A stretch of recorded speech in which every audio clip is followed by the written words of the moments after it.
Lalu kita berbilah kepada Nabi yang terakhir, Nabi Muhammad. Pergilah kita mencari Nabi Muhammad, ketemu dengan Nabi Muhammad. Apa kata Rasulullah SAW? Pak Ahwali, ini urusannya dengan saya.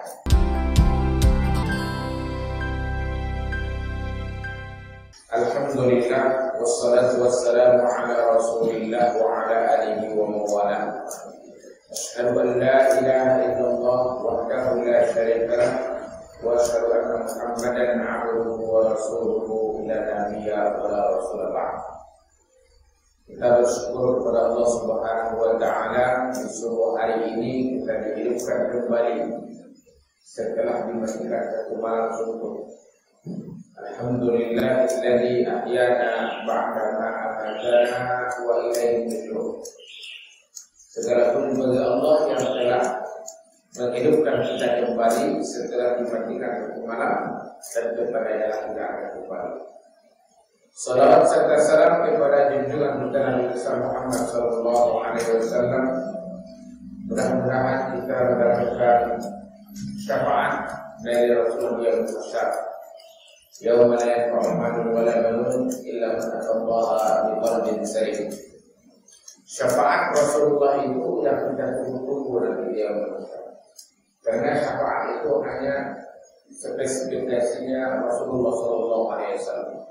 Tidak ada satu nabi pun selain dari Rasulullah yang bisa memberikan syafaat. Syafaat kubra itu untuk kita umat Islam, hanya untuk umat Nabi Muhammad, yaitu dipercepatnya perhitungan dia bermasyarakat antara kita dan masuk surga atau masuk neraka. Karena yang bermasyarakat itu sangat kasar, gak sanggup kita menunggu lama-lama. Karena satu harinya dia bermasyarakat sama dengan 50.000 tahun di dunia. Satu hari. Bagaimana kalau nanti sampai 1 bulan kita menunggu berapa hari lamanya? Satu hari saja luar biasa lama. Maka semua kita gelisah. Karena kondisi kita juga di yaumul mahsyar itu kata Rasulullah, yauma yuhsyarun nasu yaumal qiyamati hufatan uratan ghurla. Kita dibangkitkan nanti kondisi kita di yaumul mahsyar dalam kondisi tidak pakai alas kaki. Ibu kalau sudah merasakan bagaimana pahitnya tidak beralas kaki, kalau bapak ibu pergi umroh keluar dari Masjid Nabawi, nggak usah pakai sandal, jalan kaki aja nggak usah pakai sandal. Rasanya mau copot telapak kaki panasnya. Itu baru itu. Bagaimana panas dari Indonesia yang disebutkan dalam hadis jarak matahari dengan kepala kita sejarak satu jengkal. Itu ibarat dekatnya matahari, rendahnya matahari. Sekarang tidak saja masih jauh matahari, ukuran bumi jauhnya terasa panas dari dunia. Hari-hari siang-siang atau segera itu kondisi betul. Saking dahsyat panasnya matahari itu, suasana itu kita lindung. Kita ingin dipercepat hisab. Gak berpikir kita apakah kita masuk neraka, gak berpikir. Yang penting dicepatkan hisab, selesai mahsyar, masuk surga atau masuk neraka. Semua kita berbondong-bondong mencari Nabi Adam, minta kepada Nabi Adam agar diminta kepada Allah dicepatkan hisab. Kata Nabi Adam, saya tidak bisa memberikan syafaat karena saya juga bersalah. Lalu disampaikan salahnya, yaitu memakan buah khuldi waktu dia dari surga. Lalu Allah berikan hukuman kepadanya, dikeluarkan dari surga dan ditempatkan di dunia ini. Itu kesalahan Nabi Adam. Tapi pergilah kepada Nabi Nuh karena dia Rasul yang pertama. Semua kita berbondong-bondong mencari Nabi Nuh, ketemu dengan Nabi Nuh, minta syafaat. Syafaat Nabi Nuh dia mengatakan, saya juga bersalah. Saya tidak bisa memberikan syafaat karena saya tidak bisa mengajak ayah saya, mengajak anak saya, dan juga mengajak istri saya untuk menyembah Allah. Dia mati dalam keadaan tidak muslim. Tapi pergilah kepada Nabi Musa. Karena dia adalah kalimullah. Pergilah kita berbondong-bondong cari ketemu dengan Nabi Musa. Apa kata Nabi Musa? Saya tidak bisa memberikan syafaat karena saya juga bersalah. Lalu disebutkan kesalahannya karena pada suatu waktu saya diminta bertolongan oleh kaum saya, lalu saya pukul lawannya dan dia mati. Saya bersalah. Lalu ketika dia berbilang kepada Nabi yang terakhir, Nabi Muhammad. Pergilah kita mencari Nabi Muhammad, ketemu dengan Nabi Muhammad. Apa kata Rasulullah SAW? Bahwa ini urusannya dengan saya. Jadi syafaatul uzma itu hanya untuk Rasulullah yang bisa memberikan syafaat. Dan kita yang hadir di sebuah hari ini, insya Allah mendapatkan syafaat dari Rasulullah SAW. Maka oleh itu jangan lupa kalau subuh itu kita berjamaah. Karena subuh itu rahmat Allah luar biasa.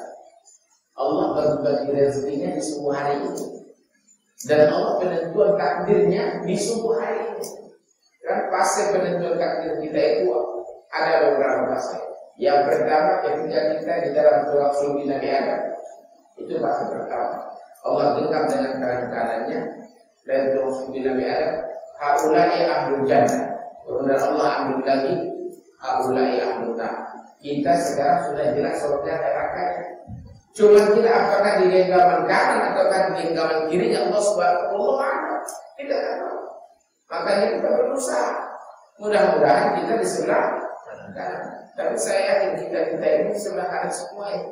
Karena kata Rasulullah SAW yang di genggam Allah sebelah kanan ini Allah mudahkan bagi kita menuju dalam surga. Akhirnya Allah mudahkan bagi kita jalan ke surga.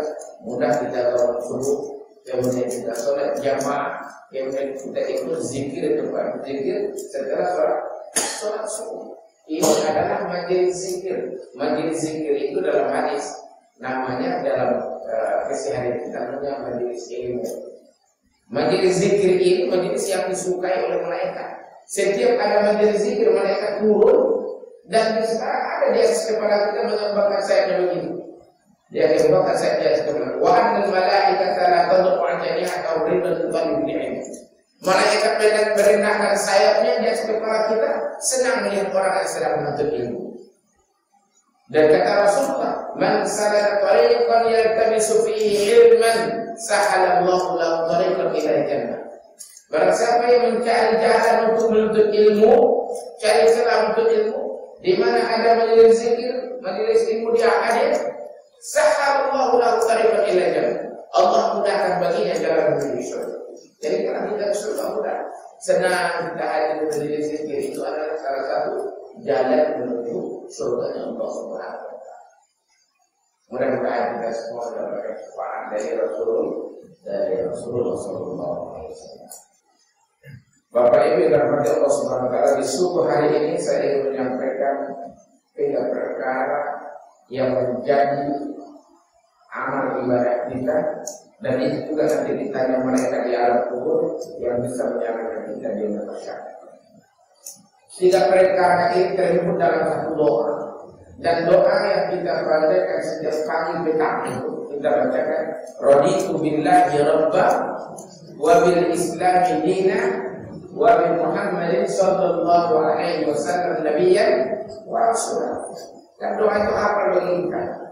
Doa ini yang ingin saya kupas di subuh hari ini. Mudah-mudahan cukup waktu sampai jam 8. Mudah. Raditu billahi rabba, itu yang pertama. Saya ridho Allah sebagai Rabb saya. Ridho Allah sebagai Rabb saya. Bagaimana ridho Allah sebagai Rabb saya? Kita menerima atas segala putusan Allah pada diri kita. Kita tidak kecewa ketika ekonomi kita merosot. Kita tidak menangis ketika diberikan penyakit. Kita enjoy saja. Raditu billahi rabba. Kalau kita sudah sampai kepada derajat wardo bima qasamallah, ridho apa yang Allah tetapkan untuk kita, itulah raditu billahi rabba. Sudah kita sampai ke derajat itu, raditu billahi rabba. Ridho atas segala keputusan Allah Ta'ala. Kalau sahabat Nabi sudah sampai. Sahabat Nabi kalau dia tidak sakit, Kalau dia tidak sakit dalam satu minggu dia menangis. Kalau dia sakit, wah senang sekali dia. Kenapa begitu? Kalau dia sakit, itu artinya Allah sayang sama dia. Allah hapus dosa-dosa saya, kan sabar dia dalam ditimpa penyakit itu. Benar hapus dosanya. Habis dosanya dia harus SWT dengan kadar kerja di sisi Allah SWT. Makanya kalau dia datang penyakit, berarti Allah ini ingat sama saya, Allah ini sayang sama saya, Allah ini mau menghapus dosa-dosa saya. Tapi kalau kita tidak ditimpa penyakit, kata sahabat Nabi, Allah tidak lupa sama kita, maka dia menangis. Berarti Allah menyimpan dosa kita itu untuk dia siksa di alam kubur dan juga dia siksa di alam masyarakat. Maka oleh sebab itu dia ketika ditimpa suatu penyakit dia senyum. Berbeda dengan kita. Kalau kita hari ini mungkin datang penyakit, mengeluh. Oh saya udah sakit, sudah 3 bulan rasanya saya mengeluh, kok gak sembuh. Mengeluh. Kemudian tiba ekonomi krisis ekonomi. Kok saya ini sulit sekali ekonomi saya. Jangan membeli beras untuk makan besok. Untuk hari ini belum ada. Mengeluh terus. Mengeluh ya karena cuaca yang panas juga mengeluh. Ya Allah, kok panas sekali hari ini. Tidak seperti hari-hari biasanya. Mengeluh. Kenapa tidak sampai kepada derajat raditu billahi rabbah. Nah kita berharap keseharian kita sampai kepada derajat yang tertinggi, yaitu raditu billahi rabbah. Yang kedua, wabil Islam ini, saya ridho Islam sebagai agama saya. Kalau kita ridho Islam sebagai agama kita, maka kita harus islamisasikan seluruh lini kehidupan kita. Pembicaraan kita harus Islami, pakaian kita harus Islami, pergaulan kita harus Islami. Kemudian bisnis kita harus bisnis Islam. Dan kalau kita harus berpolitik yang Islami. Bagaimana politik yang Islami? Kita membela nilai-nilai agama. Dan kita menantang yang namanya adat istiadat yang mencoreng nilai agama. Dan kita menantang orang-orang yang ingin menghancurkan nilai-nilai agama ini. Kita islamisasikan agama. Seluruh nilai kehidupan kita. Kalau berpolitik Islam, bagaimana politik yang Islami? Kita bela orang yang membela agama. Kita bela ulama-ulama yang menjadi presiden. Jangan salah kita memilih. Harus kita pilih orang yang membela agama kita. Kalau orang ingin menghancurkan agama, kita bela pula. Itu sama kita merusak agama kita sendiri. Bagaimana dulu ketika Rasulullah SAW meninggal dunia, meninggal dia di hari Senin, kemudian baru dikuburkan di hari Kamis, terkulur 3 hari. Apa sebabnya terkulur 3 hari? Apakah kain kapan belum sebelum siap? Atau para bukti bayar yang lainnya belum bisa dilaksanakan? Kenapa Nabi dikuburkan dan ditunggu sampai 4 hari baru dikuburkan? Terkulur 4 hari. Dikarenakan pada waktu itu pemimpin setelah Rasulullah belum putus. Sahabat Nabi belum putus, mereka sepakat siapa pengganti setelah Rasulullah. Masih berdebat tarik dulu. Orang dari Muhajir dari Mekah mengatakan harus orang Mekah, orang Ansor di Madinah mengatakan harus orang Madinah. Berdebat mereka, maka terundur sampai 4 hari. Kemudian putuslah mereka sahabat Nabi, siapa yang akan mengganti Rasulullah. Mereka buatlah suatu kesepakatan yang menjadi pengganti Nabi itu adalah orang yang paling bertakwa di antara kita. Setelah dicek siapa yang paling takwa di antara mereka, maka jatuhlah pilihan mereka kepada Abu Bakar Siddiq. Kalau kata Rasulullah, kalau ditimbang iman Abu Bakar di sebelah timbangan, iman umat Nabi Muhammad di sebelah timbangan, iman Abu Bakar lebih berat daripada iman umat Nabi Muhammad sampai kiamat. Itulah kuatnya iman Abu Bakar. Wajar dia menjadi khalifah yang pertama setelah Rasulullah. Ketika dia hijrah ke kota Madinah, dia bawa hartanya semuanya. Ditanya Rasulullah, apa yang kamu tinggalkan untuk anak dan istri di rumah? Taraktuki Rasulullah, taraktuki Allah Rasul. Saya tinggalkan bersama mereka Allah dan Rasul. Itu kata imannya Abu Bakar luar biasa. maka wajar dia menjadi khalifah yang pertama. Kalau hari ini ada orang seperti Abu Bakar, kita sepakat sekali, itulah menjadi presiden kita. Kalaupun tidak ada pas seperti Abu Bakar, minimal imannya seperti Umar bin Khattab. Kalau tidak seperti minimal seperti Utsman bin Affan. Kalau minimal juga seperti Ali bin Abi Thalib. Itu jenjang harus menjadi pemimpin. Harus imannya seperti Abu Bakar. Kalau tidak seperti Abu Bakar yang menjadi presiden nanti, insya Allah hancur kita. Kalau tidak kita pilih orang yang benar, apalagi orang yang berwuduknya salah, tidak pilih pula bernegara itu. Yang cara sholat juga salah, rukuk dia tapi, sujud dia tapi, hidungnya ini tidak sampai ke sajadah. Dalam hukum fikihnya, sujudnya batal. Kalau sujudnya batal berarti sholatnya tidak sah. Nah itulah calon presiden yang hari ini mencoba kepada kita. Lalu siapa yang harus kita pilih? Maka kita pilih yang paling bertakwa. Kita pilih di antara mereka yang paling bertakwa. Yang maju ke DPR juga, DPR kota, DPR provinsi, DPR pusat. Kita pilih yang paling bertakwa di antara mereka. Siapa yang paling bertakwa di antara mereka? Itu yang kita. Kalau begitu kita menentukan pilihan kita, insya Allah negeri kita ini menjadi negeri baldatun thayyibatun wa rabbun ghafur. Kita harus sesuai dengan aturan Islam itu sendiri karena kita umat Islam. Dan yang ketiga dikatakan oleh Rasulullah, wa bi Muhammadin sallallahu alaihi wasallam nabiyyan wa rasulan. Kita mengakui dan ridho bahwa Nabi Muhammad sebagai Nabi dan Rasul kita. Kalau kita ridho Nabi Muhammad sebagai Nabi dan Rasul kita, maka kita harus mengikuti sunnah-sunnah beliau. Kita ikuti aturan-aturan beliau. Pesan Rasulullah SAW kepada kita bapak-bapak ini ada dua. Yang pertama sholat, yang kedua al-Islam. Yang pertama pesan beliau kepada kita adalah sholat. Jangan tinggalkan sholat 5 waktu sekali pun. Kalau bapak ibu tidak pernah meninggalkan sholat, itu bisa dikatakan untuk surga ke ibu atau ke bapak itu berat hampir 100%. Walaupun ibadah yang lainnya kurang. Karena kata Rasulullah, ila saluha, apabila sholatnya baik, saluha sairul amal. Baik semua itu semua sairul amal. Wa ila fasadat, apabila sholatnya rusak, kadang sholat kadang tidak, kadang dia memang melaksanakan sesuai syarat hukumnya, kadang dia cepat-cepat entah kapan hukumnya, kapan sujudnya, tiba-tiba assalamualaikum. Kalau sholatnya rusak, maka rusak jangan punya sebuah amalan. Kalau dia sudah haji, kalau dia sudah rusak, kalau sudah berkurban setiap tahun rumah sampai kota, hilang semua. Kalau dia sudah bangun masjid dan sholat, hilang semua karena sholatnya tidak baik.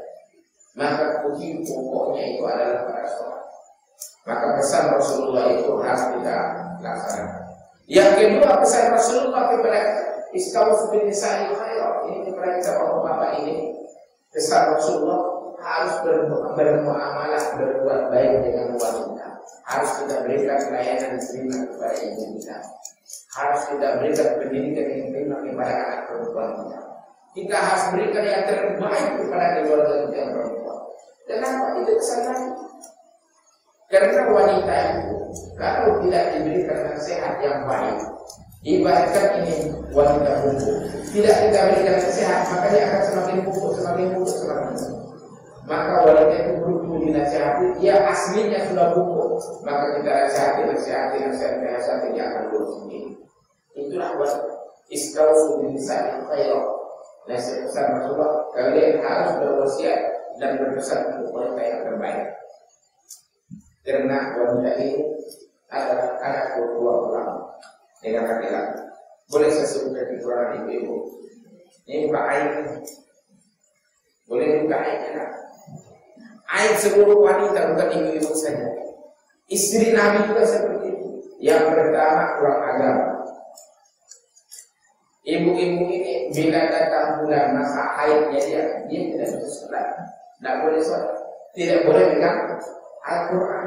Tidak boleh dia ke masjid.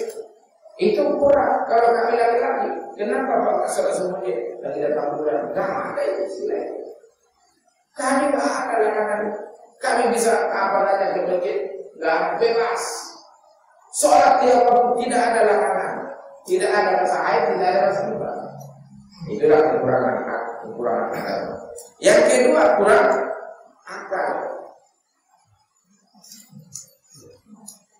Iya tuh, harus sedang seperti itu. Kurang agama dan kurang akal. Kurang akalnya apa? Kalau dalam persaksian dua saksi laki-laki, kalau yang ada cuma laki-laki dua, yang satunya laki-laki lagi, ya kalau ada saksi ini dua tentukan, yang ada cuma satu. Yang satu ini digantikan oleh perempuan. Satu saksi tidak bisa digantikan satu orang perempuan. Harus dua perempuan. Jadi satu laki-laki yang menjadi saksi harus dua perempuan lainnya. Kenapa? Kurang akal. Itu bukti. Dan bukti karena nanti ibu-ibu itu nggak kurang akal ya.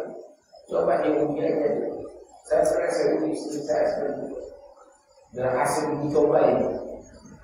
Betul lah Hasan mengatakan wanita itu kurang akal. Saya tes. Saya ambil apa itu, beli ular yang berpaku ular yang kecil itu dari karet. Saya ingat hubungan dengan yang halus. Istri lagi trek pas dia keluar dia lihat ular itu dari berjalan meloncat untuk bapak tadi. Sudah meloncat dia nggak bisa dia berhenti, terpaksa digiriskan. Itulah nampak kurang akal. Padahal itu kan boneka aja dia tengok sini. Kan nggak begini-begini dia kan. Sekarang aja dia tengok. Oh ini boneka. Ini orang katanya. Kan begitu kalau kita lakukan. Kalau berapa dia meloncat keluar. Padahal itu kan benang yang ditarik. Kemudian ada di ujungnya boneka ular kecil. Dan ular itu kalau ular benar menggigit ular belum sakit. Nggak ada bisa. Nah, kalau seandainya kita melaksanakan sesuai sunnah Rasulullah SAW, termasuk memilih pemimpin tidak sesuai sunnah Rasulullah, insya Allah negeri kita ini menjadi negeri baldatun thayyibatan wa rabbun ghafur, dan kita ini mendapatkan ketenangan di dunia dan juga ketenangan di alam barzah dan juga ketenangan ketika kita menemui Allah Subhanahu wa taala di alam barzah. Itu saja wasiat subuh ini yang saya sampaikan. Itu saja kajian kita di subuh hari ini. Mudah-mudahan bermanfaat. Kalau ada yang ingin konsultasi nanti bisa minta nomor HP saya di kantor Lebaran. Insya Allah bisa saya jawab dengan pertanyaan-pertanyaan itu. Demikian, terima kasih. Mohon maaf atas segala kekurangan. Billahi taufiq wal hidayah. Wassalamualaikum warahmatullahi wabarakatuh.